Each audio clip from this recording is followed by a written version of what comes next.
Welcome, friends. Love Them Knives channel. See, I masked the sound of the knife opening. Which one is it? It's the Cold Steel Luzon.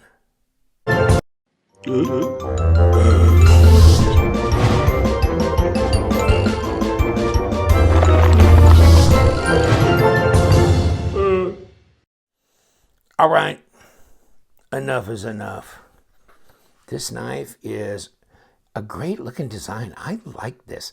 This is that Lynn Thompson collaborative with Mike Wallace, not from 60 Minutes. Mike Wallace. And this is really cool. Great looking knife. Cold steel, made with the super steel 8CR13 MOV. Oh, why'd you spend all that money getting all that high-end steel? Okay, I'm just joking, by the way. Hey, it doesn't cost hardly diddly squat, like $30, something like that. So, okay, it's not expensive, but could you go 12C27? Do I hear a 14C28N? I'll second that motion. But we got 8CR13 MOV. Not even a 9CR18. No. All right, but I've been using this knife for a few weeks. Let's see if it'll still cut paper, because I haven't put it on the stones. Well, kind of. Yeah, I feel drag coming through there. So, yeah, it's still relatively sharp. But, yeah, I've been using it a couple weeks. This has been my, dog down, beater knife that I've been going to recently. I don't know why. I look around, I go, nah, don't want to use that knife. Nope, don't want to use that one. Nope, that costs too much money. Oh, that's too pretty. Nope, definitely not. One after the other. So this one gets, you're voted in, buddy. You're going to cut that box open. So this is a liner lock. What? Cold steel without a triad lock? It's like a day without sunshine. Who decided to do this crazy thing? What do they call this? A spring steel or spring lock or something, like leaf spring lock, something like that. So there's your lockup. It's about 35-40%. It looks like they skeletonized. Hold on, where's my little cheat light? They skeletonized the liners just a bit. Hey, you know what? Well, hold on. By the way, of course, I got mine from White Mountain Knives. The medium, the large, and of course it says out of stock, if you'll notice. Grab the last one.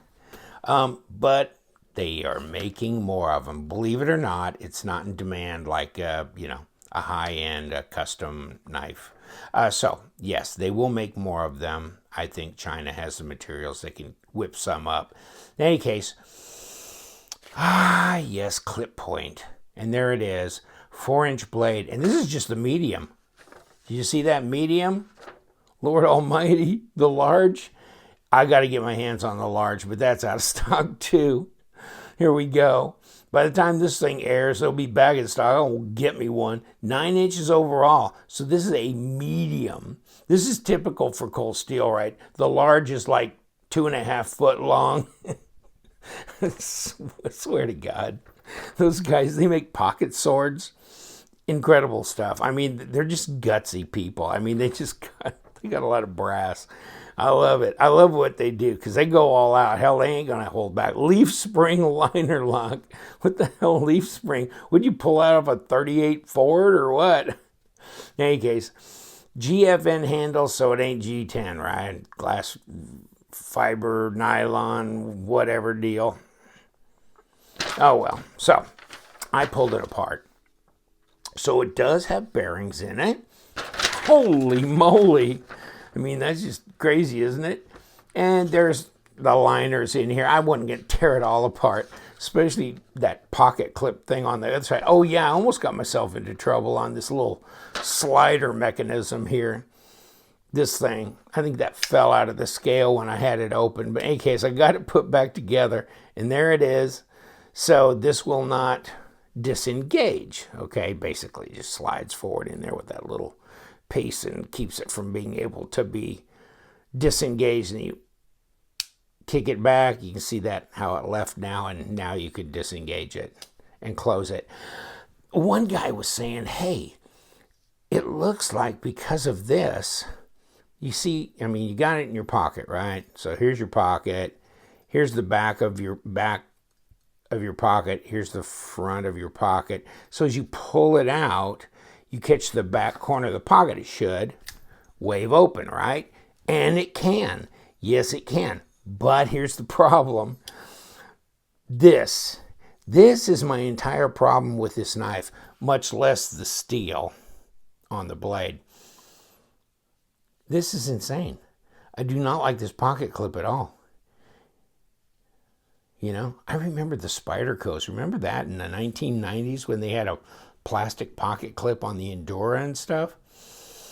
But this, no.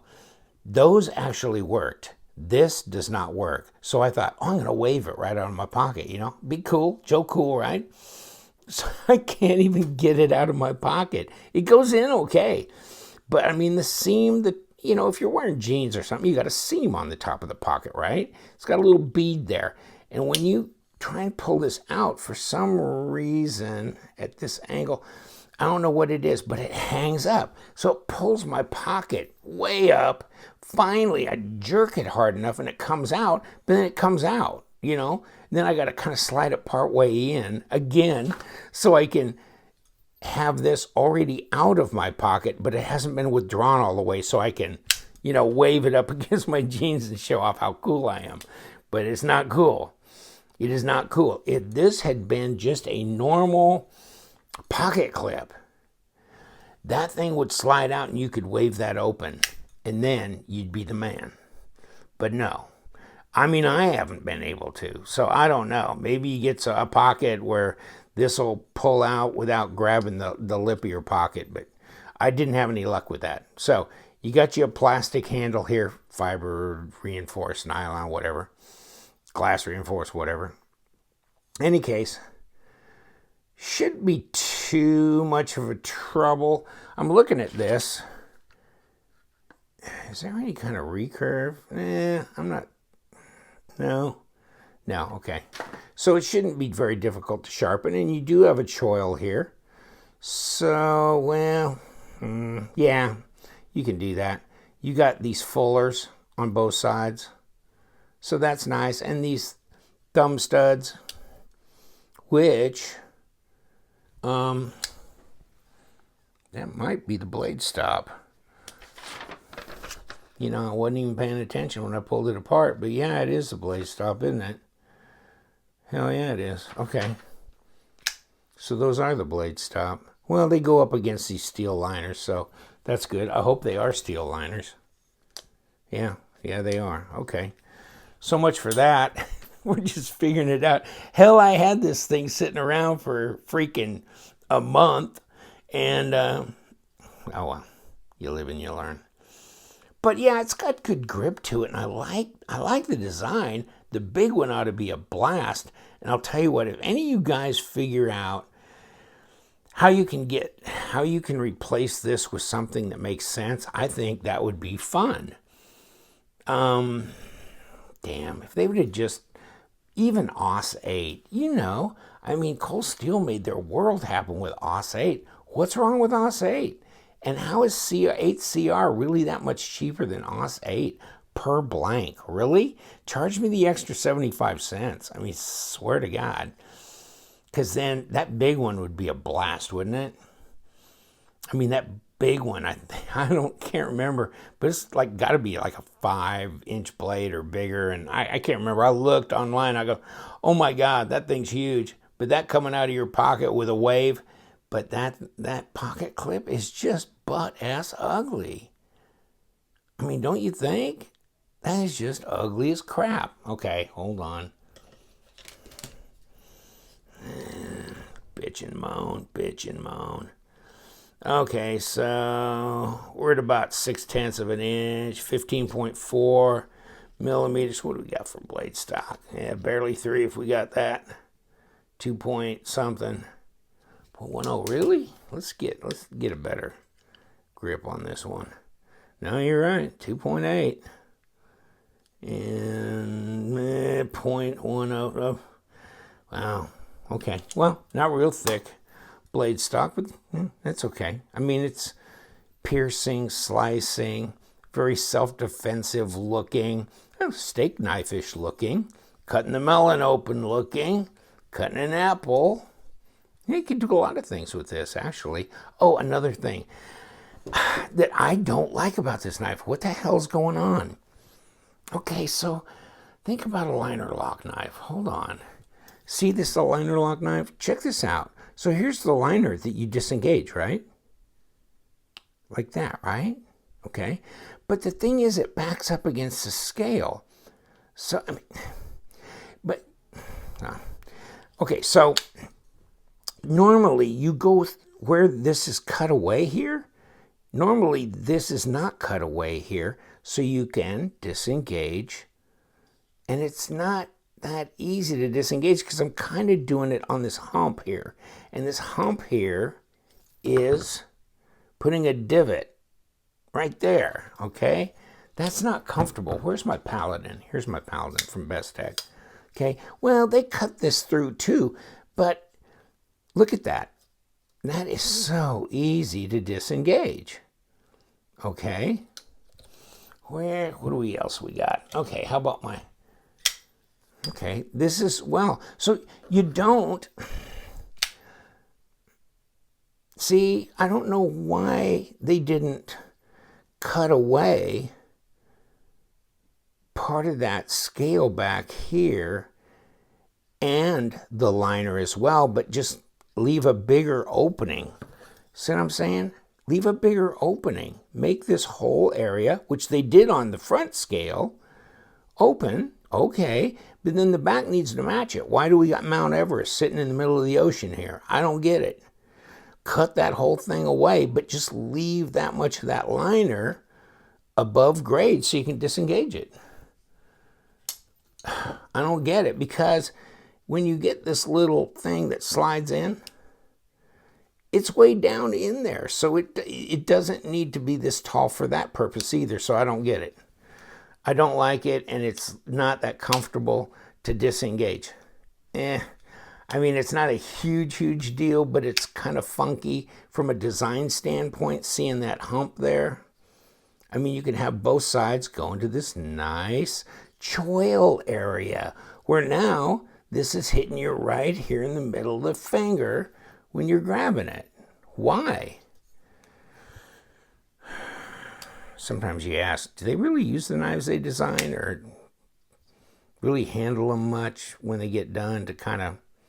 I mean, I'm not a picky guy, so I'm just saying. In any case, how much does the damn thing weigh? The choice of blade steel, this humpity hump here, and this pocket clip is just when this thing came out of the box, I'm just going, that's it. That's it. Yeah. 100 grams. Whoa, we got to get back. I'm sorry. 3.5. Yeah, it's not bad. 9-inch knife, huh? Not bad. 9-inch knife. Hey, what do you think, Rex?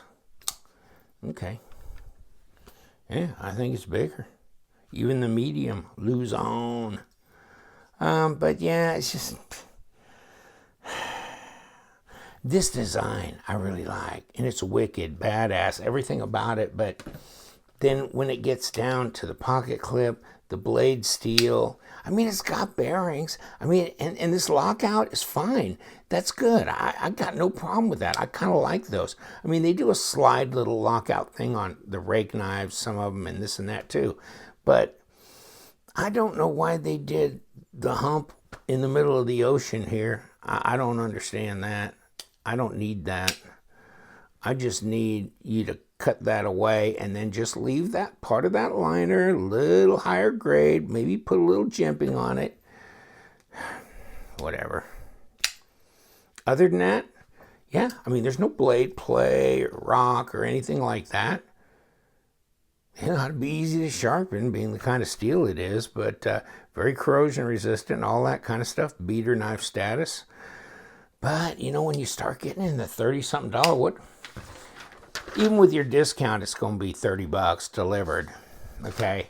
So when you start thinking of $30-something, hell, you can get the Ganzo FH11 for $24, and it's got D2 steel, and it's been tested, and it's got G10 scales. It's just, you know,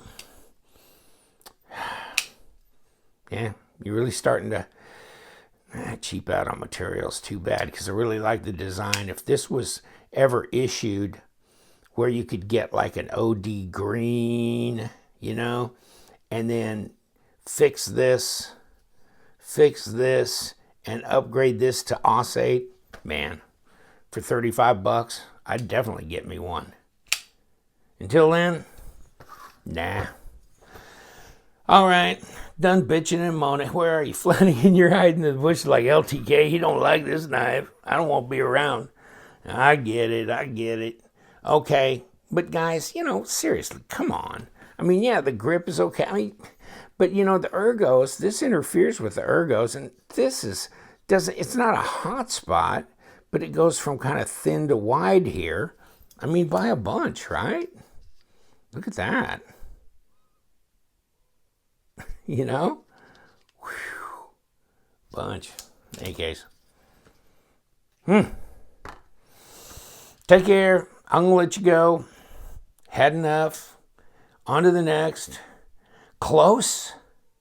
Could have been close. But big no cigar on this one.